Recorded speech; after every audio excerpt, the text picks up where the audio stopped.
Good afternoon, ladies and gentlemen. My name is Wendell Mc Lauren.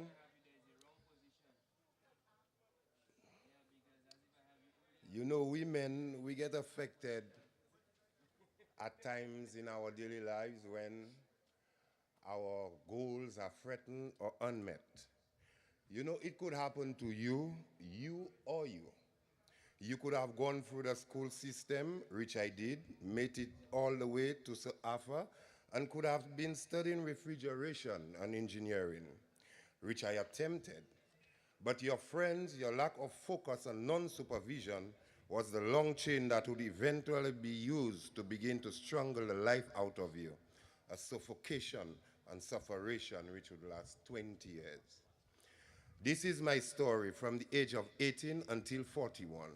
I had never earned an honest dollar, and if perchance I ever did, the proceeds were spent on drugs which made me the happiest man for 40 minutes or less. But which also chip away at my organs, my brain, personality, and altered my view of the world. There was little I would not do for it. You name it, carry water, set up trays, wash cars. I was not beyond begging, robbing someone, or even housebreaking. My habit had to be fed by any means necessary. Thoughts of change visited me daily, but William Peter Boulevard had become my fixed address. And although I dreamed of a better life, that first giant step seemed impossible. My face changed from the young, fresh Wendell who would whistle at pretty girls passing by to the one labeled zombie, vagrant, and homeless. And it hurt, it really did, when my family had to see me in this state. The shame I brought to them, the guilt which lasted a fleeting second, was quickly melted away by my next high. But like all of you men know, daylight runs until nighttime catches up with it. And my nighttime was jail, and them times it was not luxury jail, it was Her Majesty's Hoel Hole on Bridge Street. Today I live with the scars of this ordeal. The spiral continues even after my release. Though I avoided going back to the big house, my drug addiction further decayed my spirit.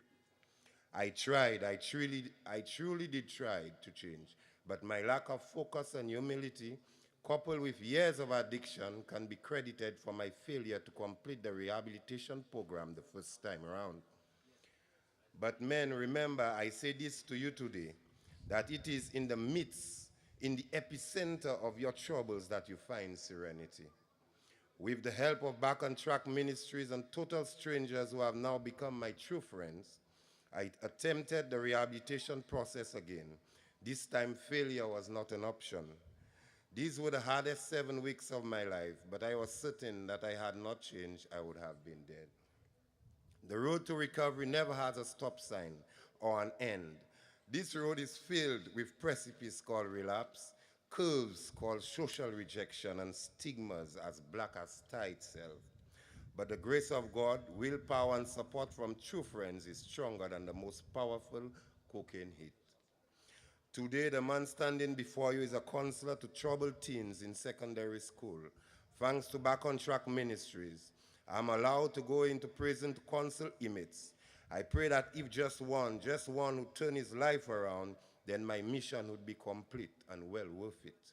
I say to all of you here today that if I, Wendell Mc Lauren, can make it off the streets after 20 years, I'm no longer drug dependent, I'm gainfully employed and contributing positively to society, then it can be done. Let me hear you say, it can be done. One more time, it can be done. Thank you.